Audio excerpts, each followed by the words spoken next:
book sat on a dusty shelf in old Mr. and Mrs. Grumble's house. He was very sad. Here I am, full of interesting facts and beautiful pictures. And does anyone ever open me and look things up? No. Old Mr. Grumble was always too busy sorting out his stamps to be interested in anything else. But old Mrs. Grumble was forever asking questions like, what does an armadillo have for breakfast? Or, why does my big toe have a knobbly bit on it? Old Mr. Grumble would reply grumpily, don't ask me, I don't know. But Boffin the Big Book would jump up and down on his shelf. Ask me, I know. I'm Boffin the Big Book, and I know everything. But nobody heard him. Now one day, Sammy Smart came to have tea with old Mr. and Mrs. Grumble. Halfway through a jam donut, old Mrs. Grumble piped up, what's the hairiest thing in the world?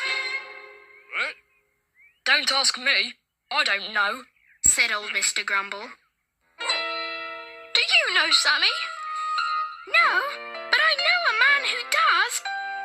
Sammy took Boffin the Big Book down. You can find everything out by looking it up in here, said Sammy. It's an encyclopedia.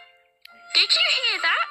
Said old Mrs. Grumble. We can look up anything we need to know. Then I'm going to look up all about stamps, said old Mr. Grumble.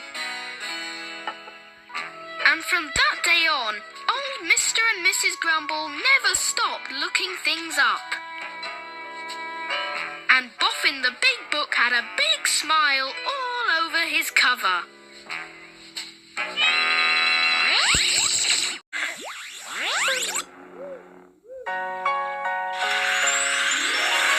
Once upon a time, there was a little girl called Rosie. She had long golden hair with a big red ribbon in it. She lived in a village right next to a mountain. Now on the mountain, there lived a hairy, scary monster. The villagers would often hear him roar.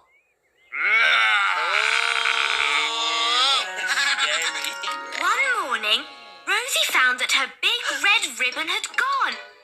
And there were great big monster footprints leading out of the village. That hairy, scary monster has taken my hair ribbon. The villagers all shouted, you don't want to go near that hairy, scary monster. He'll roar at you.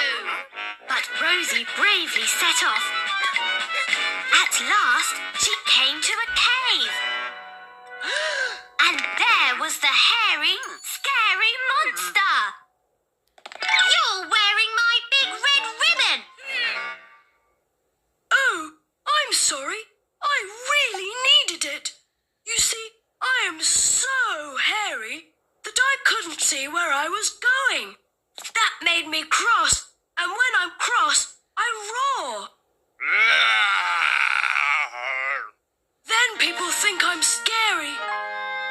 I don't want to be hairy or scary. Ah, I'm going to make sure you're not hairy or scary anymore. So she gave the monster a very smart haircut.